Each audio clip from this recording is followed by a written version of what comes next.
Hello students, in this lecture today, in continuation with the principles of inheritance and variation chapter, I am going to discuss few important phenomena. So please have a look over the different types of inheritance patterns which were studied in different plants. Firstly, let me just revise about dominance, which was studied by John Rieger Mendel, the father of genetics. He studied on garden pea, the pea plant, and dominance means one allele is dominant over other. So if I am talking about tall and short, that is stem height, I represent tall plant like this and short or dwarf like this.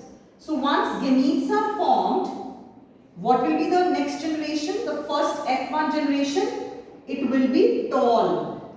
Because in presence of this allele, capital T, small t will not express. So means capital T is dominant and small t is recessive. So the plant turns out to be tall. This is the genotype of the plant and this is the phenotype. Genotype is genetic makeup. Phenotype is what we observe.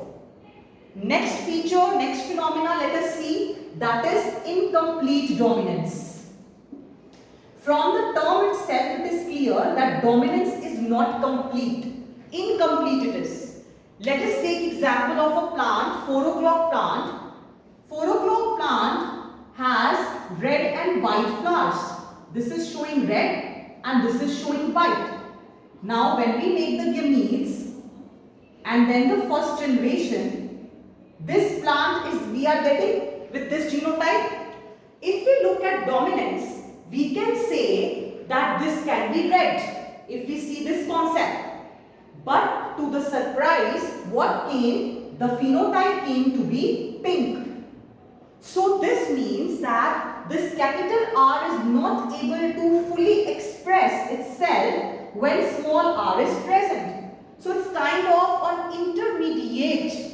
Red and white painting colors, if you mix red and white you get pink. So it is intermediate. So this shows that capital R is not completely dominant over small r. It is incompletely dominant. Okay. So what hypothesis was given? That in presence of small r, this capital R is not able to express completely. It is not able to express completely. Next, let us look at another concept of codominance. Again, from the term co means together, dominant. So the genes or alleles we are talking about, they are dominant together. Means both are expressing equally. So when the expression is equal or equally they are expressing, then it is codominance. Here we will look at blood groups. In blood grouping system, if we see in humans, there is A blood group, B, AB and O. Let us study this AB blood group.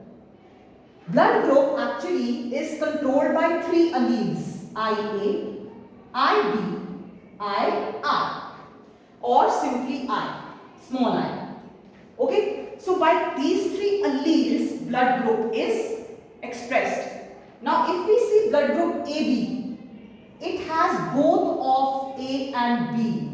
So means A and B are equally expressing. They are expressing equally, so we are getting AB. Okay, so that is codominance, that they are expressing equally. Nobody is dominant over another. Both are equally dominant, expressing together.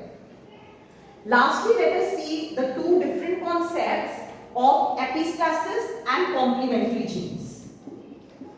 Epistasis and complementary genes. Now let us look at epistasis.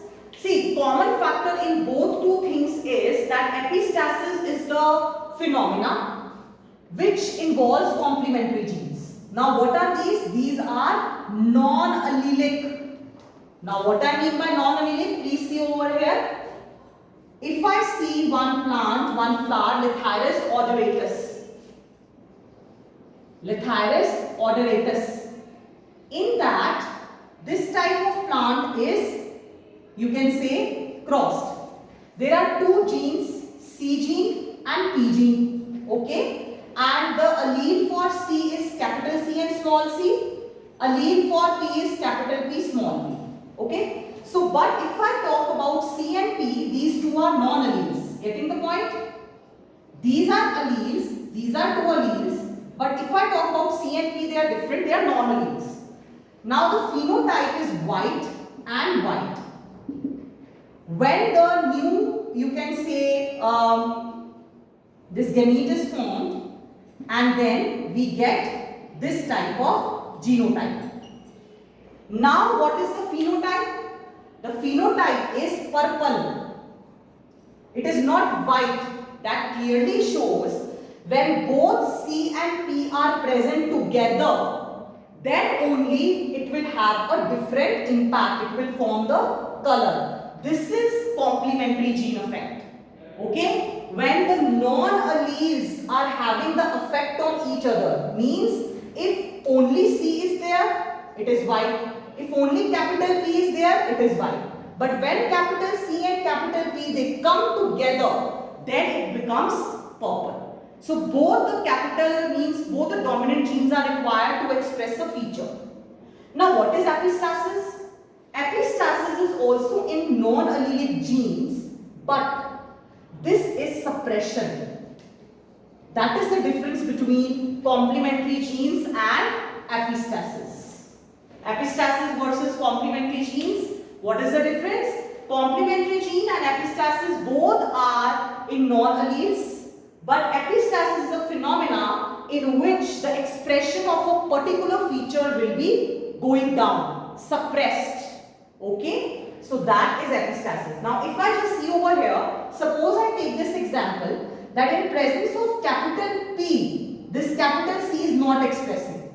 If that would have been the case, then it is called as epistasis.